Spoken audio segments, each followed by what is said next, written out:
and welcome to today's video from the DCGist. Today we're going to be looking at output 1, which is the research output. In particular then what we'll be looking at is we'll be looking at the examiner's marking scheme. We look at the overall output 1 requirements, the output 1 page 1 and page 2 specific requirements, referencing an output 1 and an example of a keyword in output 1 to help you with your own. So first things first, we'll have a look at the marking scheme because there's no point in going into an output without knowing exactly where the marks are going for it. So first of all, the overall marks for the student assignment are 160, and that 160 is out of 400 marks altogether in the DCG exam. So now let's take a look at the three considerations outlined in the examiner's marking scheme for output 1.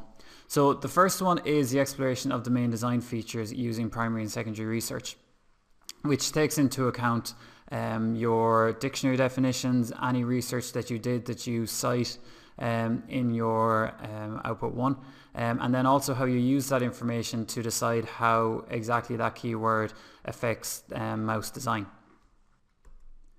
So the second one then is a selection of appropriate graphics. Now those appropriate graphics will be from images that you find online or that you take yourself, and then sketches that you've scanned in that you've done yourself. Now it's important that those images and sketches are relevant because you won't get the marks even no matter how good the sketch is if it's not relevant to the keyword. Now those two of the requirements go together and they're what get you the 13 marks for the relevant information. So then the third consideration is effective layout and presentation of information combining images, sketches and annotations. Now that is the 2 marks for presentation. What's important with presentation is mostly consistency. So as long as you keep a consistent presentation throughout, you'll get most of the presentation marks. Now a really good way of doing that is to use the same font throughout. Doesn't matter which font so long as it's a clear one and it's the same. And also your font should be 10 point, okay? That's small enough that you can get enough information into the pages, but also big enough that it's still readable, okay? Now the most important thing with this is that it needs to be consistent, okay? That you don't go and change your font for each one of your outputs, and you make sure that every time you turn the page it doesn't look like it's a new project. So now we'll have a look at what goes onto the 2 pages of output 1. So first of all, on page 1 what we need to have the design brief. Now the design brief is put in there to give the whole project some form of context. Now the reason these contexts is because the project is supposed to tell a story. It's supposed to start at the beginning and it's supposed to end with your design. So putting in the design brief gives you that context. Then what we need to have is we need to have 6 keywords, and each one of your keywords needs to have a definition. Needs to have a paragraph or 2 explaining how that keyword influences the artifact's design, so this year the mouse. And also then it needs to have 1 sketch that you've done yourself. That sketch can be scanned, okay, and then put into your assignment. And then you have 1 image which you'll either have taken yourself on a camera or you will have found online. Then on page 2 we have 8 more keywords. We have the definition for each one of those keywords. We have how each one of the keywords affects the artifact's design, 1 sketch, again scanned, and 1 image. So what that means is that the total keywords that we have is 14.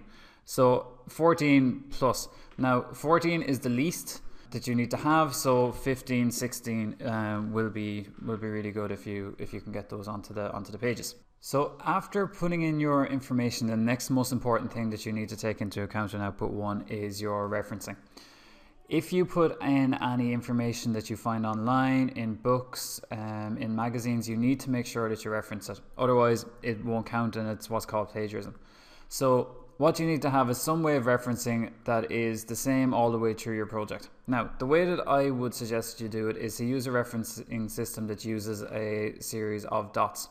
So the first dot would have, you'd put a dot with a number every time you use text from a primary or secondary source. So once you've put in your information from the primary or secondary source, you would then just put a dot after with the number. So the first time you use text, you'd have the number 1.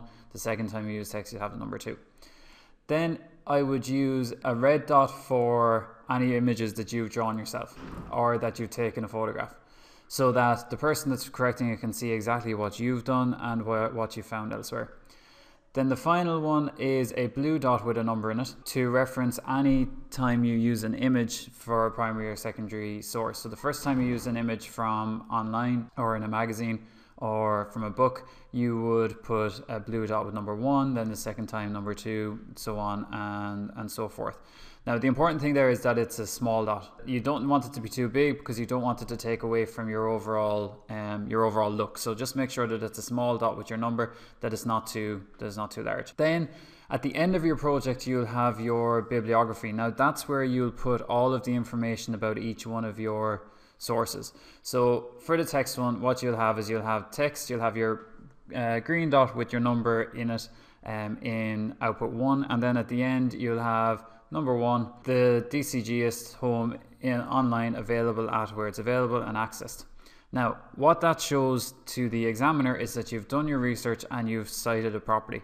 A great way of making sure that you get your referencing right is to go to a website like this one, and what that does is it allows you to put in the name of the book or the magazine or the website that you've used for your information into it, and then it will give you the correct bibliography entry for that website. So like the one above here, that was created using this website down here below. And what that'll just mean is that it'll give you the peace of mind to know that all of your referencing is correct, and when the examiner goes and looks at your project, you'll be fully sure that if they look at any of your sources, they'll be correct and you'll get the full marks.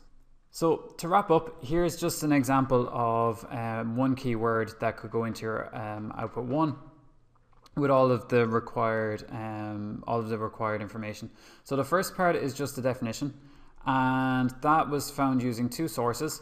You'll see here number 1 and number 2, and the bibliography entries down here in the bottom. Then I have how it affects design. So we have a couple of sentences just how it affects the design of a mouse, and then how it might affect how you will design your mouse.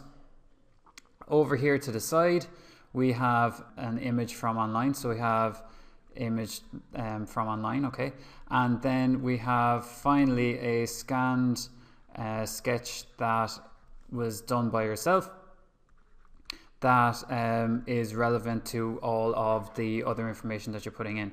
Now the most important thing about the sketch and the photograph is that it's relevant. Okay, it's not just any photograph, it's ones that are relevant to what you're saying over to the side, so it needs to be relevant to what's over here, and therefore it'll tell the story the way that you want the story to be told. Once again, I hope you enjoyed this video on output 1. If you did, please comment below and subscribe to the DCGist to be the first to see any new videos.